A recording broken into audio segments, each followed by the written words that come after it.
इस वीडियो में हम बात करेंगे राजस्थान की प्राचीन सभ्यता स्थल। तो उसमें जो इम्पोर्टेंट है, जो कंपटीशन एग्ज़ाम में पूछा जाता है, उसके बारे में देखते हैं। उत्खनन से प्राप्त हुए प्राचीनतम साक्ष्यों में आवास स्थल, लकड़ी, अनाज, हड्डी, पत्थरों के अस्त्र शस्त्र व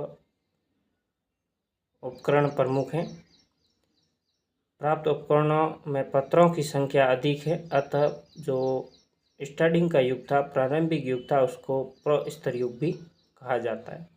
फिर प्रस्तर युग में क्या क्या प्राप्त हुआ था? मानव था वो जंगलों में शिकार करता था, कंदमूल इकट्ठे करता था,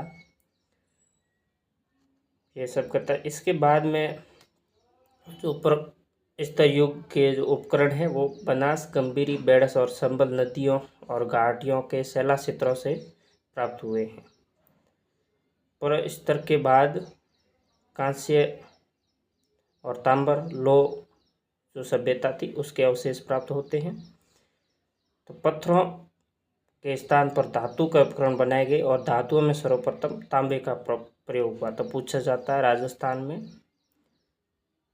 जो सबसे पहले किस धातु का प्रयोग हुआ था सभ्यता में, वो तांबे का हो गया। राजस्थान में ताम्र व कांस्य सभ्यता के अवशेष के उदाहरण हैं कालीबंगा, बेणेश्वर, आहड़। कालीबंगा अवशेष का ये डायग्राम आप देख सकते हैं। उसके बाद में है राजस्थान के प्राचीन जो केंद्र है वो किस जिले में है, इस मैप को द्वारा आप आसानी से समझ सकते हैं। पीलीबंगा, रंगमहल, बड़ा पोल, लोथी, बीकानेर, तिलवाड़ा, बाड़मेर, जो हालांकि अभी बालोतरा में है, पागोर, भीलवाड़ा, गिलूंड, आहड़, नगरी, नगर, रेड, दर, बैराट, गणेश्वर और सोनारी, ये सब सभ्यता के स्थल है, प्राचीन केंद्र है, आप देख सकते हैं। उसके बाद में है कालीबंगा। कालीबंगा जो है वो सरस्वती नदी है, उसकी खोज है वो अमलानंद घोष ने की थी और हनुमानगढ़ जिले में घग्गर नदी के किनारे है। उसके बाद उत्खनन का जो कार्य है वो बीबी लाल व बी के थापर के द्वारा किया गया था, उनके निर्देशन में खुदाई हुई। सिंधु सभ्यता काल का एक नगर है जिसमें मकान और ईंटों का प्रयोग हुआ है। मकान में 4 बड़े तथा कुछ छोटे कमरे हैं, ये सब इसकी विशेषताएं, आप इसको आराम से देख सकते हैं। अग्नि वेदिकाएँ प्राप्त हुई है, टीले के उत्खनन में दुर्ग अवशेष हुए हैं, नगरी योजना है। उसके बाद खुदाई में क्या है कि मुख वाले प्याले, बैल, कांस्य दर्पण, धातु का कंगा, ये सब सामग्री प्राप्त हुई। उसके बाद में आता है आहड़।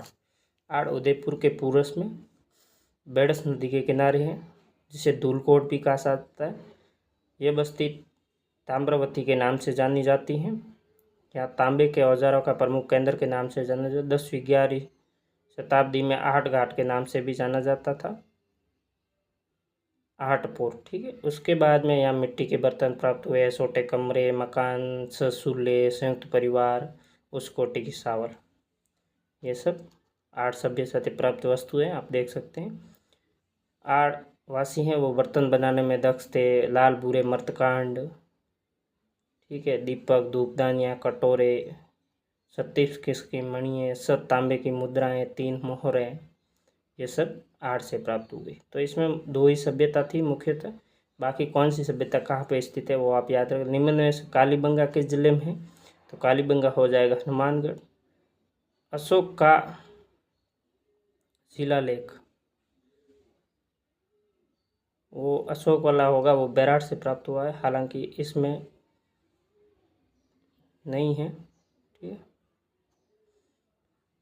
उसके बाद में है सीकर नीम का थाना में कौन सी सभ्यता थी, गणेश्वर सभ्यता। आहड़ या बस्ती प्राचीन काल में किस नाम से जानी जाती है? आहड़ को दूसरा नाम क्या था, धूलकोट। आहड़ का दूसरा नाम धूलकोट। और इसके बाद में क्वेश्चन है, 2 ताम्रकालीन सभ्यता का नाम। बालाथल सभ्यता किस जिले से प्राप्त हुई? आहड़ नदी। आहड़ सभ्यता किस नदी के किनारे विकसित? तो ये सब क्वेश्चन है। आप राजस्थान की प्राचीन सभ्यता का ये वीडियो था। अगले में हम देखेंगे जो इस चैप्टर अगला है, आज़ादी से पूर्व सरकार का स्वरूप।